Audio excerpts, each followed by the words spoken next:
दोस्तों फिर से एक बार मिल रहे हैं इस ग्रुप में। ये जिंदगी आखिरी रास्ता, टीजीटी का अब आखिरी रास्ता क्या होगा?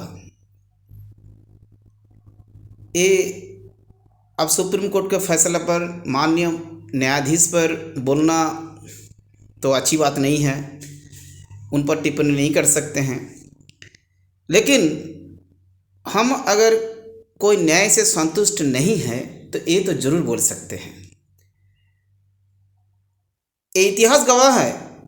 अब कुछ ये रिसेंटली तो बात है, राम मंदिर का फैसला आया, यही 142 का लागू हुआ। असदुद्दीन ओवैसी ने क्या कहा? सरेआम कहा, मीडिया के सामने कहा, मैं इस फैसला को सम्मान करता हूँ, लेकिन मैं इस फैसला से संतुष्ट नहीं हूँ।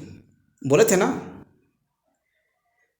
बंधुओं, मैं यही कहना चाहता हूँ, जबकि वो फैसला मुख्य न्यायाधीश का था, फिर भी उन्होंने बताए थे कि मैं इस फैसले से संतुष्ट नहीं हूँ।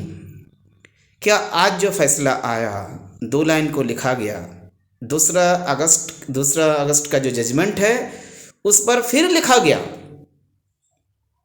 ये सबको मालूम है क्या लिखा गया। क्या आप हम सब संतुष्ट हैं? दिल से कहिए। जब कुछ लोग देखे माननीय राष्ट्रपति जी को लिख रहे हैं, क्योंकि आखिरी रास्ता और कुछ है ही नहीं। हम कहते हैं जनाब, जब अफजल गुरु का मौत की सज़ा हुई तब वो लिख सकते हैं अपना मतलब सेंटेंस ऑफ डेथ, इसको माफ़ करने के लिए कसाब लिख सकते हैं। जिनको भी सेंटेंस ऑफ डेथ होता है वो राष्ट्रपति को लिख सकते हैं, तो क्यों हम नहीं लिख सकते हैं? हम क्यों नहीं लिख सकते हैं? कौन गैर कानूनी काम है? कुछ लोग भड़का रहा है, नहीं नहीं ऐसा करोगे तो फिर दूसरा उल्टा पड़ जाएगा। क्यों बताइए?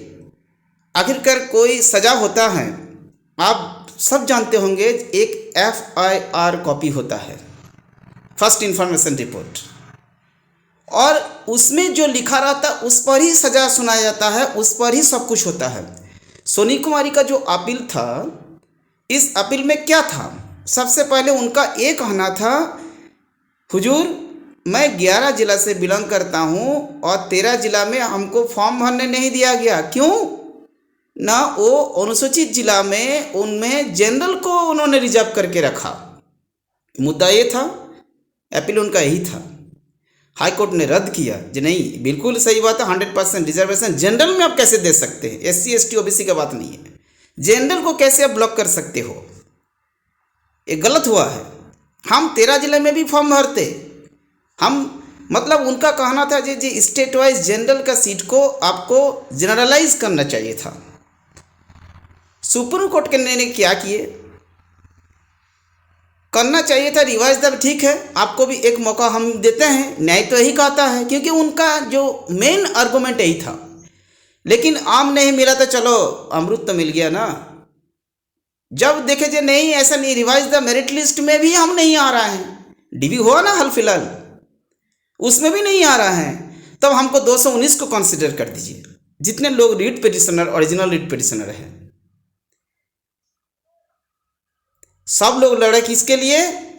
लास्ट कट ऑफ मार्क्स के लिए। Teaching is a noble profession, यही कहते हैं ऑफिसर साहब लोग, जे अपने बच्चे को सरकारी स्कूल में भेजिए। क्यों प्राइवेट स्कूल में भेजते हैं? वो तो लूटते हैं। सरकारी स्कूल में हम सुविधा देते हैं, 70,000 पेमेंट देते हैं, अच्छे अच्छे टीचर बहाली करते हैं, रिक्रूटमेंट बोर्ड है इसके लिए, हायर मार्क्स वाले को लेते हैं। वाह क्या बात, हायर मार्क्स वालों को लेते हैं। आज 240 वाले पकौड़ी बेचेंगे और 150 वाले तनख्वाह उठाएंगे। वाह क्या बात है। अब इसके बाद बताओगे सरकारी स्कूल में उच्च कोटि की शिक्षा दी जाती है, ऑफिसर पर भी हुक्मनामा होगा कि आप अपने बच्चे को सरकारी स्कूल भेजना होगा, तब तो सरकारी स्कूल की ओर रुझान होगा ना। क्या बात है। उनका असली मुद्दा ये था 13-11 में बटा गया, हम उसमें फॉर्म भर नहीं पाए हुजूर, ये गलत हुआ है। आप सब जानते होंगे जब मीडिया में आई थी हाईकोर्ट का जो जजमेंट हुआ, सोनी कुमारी जी ने खुद बोली ये गलत हुआ है, 13 जिला को क्यों रद्द किया गया, 11 जिला को क्यों नहीं, दोनों को रद्द करके एक जो है फिर से एग्जाम लिया जाए, ये उनका स्टेटमेंट था। और आज क्या हुआ। हम किन्हीं पर ज़्यादा टिप्पणी करना पसंद नहीं करते हैं, सभी माननीय हैं, आप तो टीचर बन चुके हैं, मैडम है, सर है, सबको मैं रेस्पेक्ट करता हूं, मैं खुद भी एक टीचर हूं। लेकिन जो मेरिटोरियस स्टूडेंट है, क्या उन्होंने कोई पाप किया है। मेरा नंबर जब 240 था तो हम क्यों कोर्ट जाते, बिफोर द जजमेंट हमारा सिलेक्शन हो चुका था, डॉक्यूमेंट वेरिफिकेशन हो चुका था, तो हम क्यों जजमेंट में खिलाफ में जाते, क्यों हम बोलते कि नहीं ये सही नहीं हुआ, मेरा सिलेक्शन नहीं हो रहा है, मेरे से कम नंबर वाले को सिलेक्शन हो गया। जब हम ऑलरेडी मेरा डीबी हो चुका था, हम किसी ने एज के चलते छटा, कोई कारण में सर्टिफिकेट जमा नहीं करने के कारण में छटा, तो वो क्यों कोर्ट जाता। इनको अवसर देना चाहिए था। ये जितने रिट पिटिशनर्स है, आपका मुद्दा क्या था। ये 13 जिला में हम फॉर्म भरने नहीं पाए, क्यों ना जनरल को रिजर्व कर दिया गया, तो जनरल टोटल सीट 24 जिला को क्यों जनरलाइज करके एक कॉमन मेरिट लिस्ट नहीं बना। कॉमन मेरिट लिस्ट बनता, उसमें उनको भी चांस मिलता, मेरिट में आते तो होता। न्याय तो यही कहता है, मेरा समझ में तो यही आया। ये मैं नहीं कह रहा हूँ, माननीय सुप्रीम कोर्ट के मुख्य न्यायाधीश ने न्याय दिए हैं, मैं रेस्पेक्ट करता हूँ, मैं भी रेस्पेक्ट करता हूँ। लेकिन संतुष्टि के जहाँ तक सवाल है, तो एक प्रश्न तो मेरा भी मन में बहुत है, मेरिटोरियस स्टूडेंट का क्या होगा। क्या वो मेरिटोरियस हो के भी कोर्ट नहीं गए इसलिए वो उसका भी नियुक्ति नहीं होगा। पीआरटी का सीट बचा हुआ है जिनका कोई जिक्र नहीं हो रहा है, 13,000 का डेटा पेश किया गया, कहाँ से सही है। जनरल एक रिवाइज द मेरिट लिस्ट होना ही चाहिए था, उसमें जिन लोग आते, अगर आप आते तो आप 24 जिला में फॉर्म भरने का जो मकसद था ये पूरा हो जाता। चलो 24 जिला ओपन कर दिए हमने, 24 जिला में, चलो यही मुद्दा था ना, जो हम 13 जिला में फॉर्म भरते, हो सके जो उसमें भी हम आ जाते। जनरल को आपने रिजर्व कर दिया, चलो जनरल को खोल देते, 13-11 जनरल एक हो जाता और उसमें रिवाइज द मेरिट लिस्ट होता, तो पता चल जाता दूध का दूध पानी का पानी, किस में क्या दम। Teaching is a noble profession. हम किन्हीं पर कोई क्रिटिसाइज नहीं कर रहे हैं, क्योंकि हम जानते हैं इस वीडियो के बाद लोग उन्हें लिखना शुरू करेंगे, ये तो नॉन वाले हैं, ये है वो है, बोलो कोई दिक्कत नहीं है, लेकिन सच्चाई कभी छुप नहीं सकती है। मेरिटोरियस स्टूडेंट्स कोर्ट क्यों जाता, जिनका डीबी उस समय हो चुका था, कोई कारण में एज के चलते छट गए थे।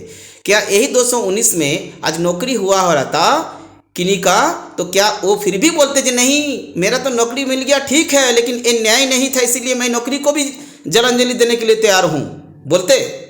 कमेंट कीजिए। बंधुओं, अभी भी समय है, 9 तारीख आखिरी रास्ता है। एक बार जरूर इंटर स्टेट का मेरिट बने ताकि सबको मौका मिले। जो मेन मुद्दा था, सोनी कुमारी जी का भी शुरुआत यही था, हाईकोर्ट में भी इन्होंने यही बताया था कि 13 जिला में रिजर्व कर दिया गया जनरल को, हमने फॉर्म भर नहीं पाए। मेरा मुद्दा ये है, मेरे साथ अन्याय हुआ, सही बात है, जनरल को आप रिजर्व कैसे कर सकते हैं, लेकिन क्या यही जो लास्ट कट ऑफ मार्क्स है वही 219 को मिलेगा। हम कोर्ट नहीं गए, क्यों कोर्ट जाते हम, जब मेरा डीबी हो चुका था उस समय में, जब हम मेरिट में आ रहे थे फिर भी हम कोर्ट जाते। क्या इन लोगों का नौकरी हो जाता तो ये लोग कोर्ट जाते जी नहीं हम तो नौकरी ठीक है, लेकिन ये तो अन्याय हो रहा है। बंधुओं, एक बार और जागने की जरूरत है। धन्यवाद।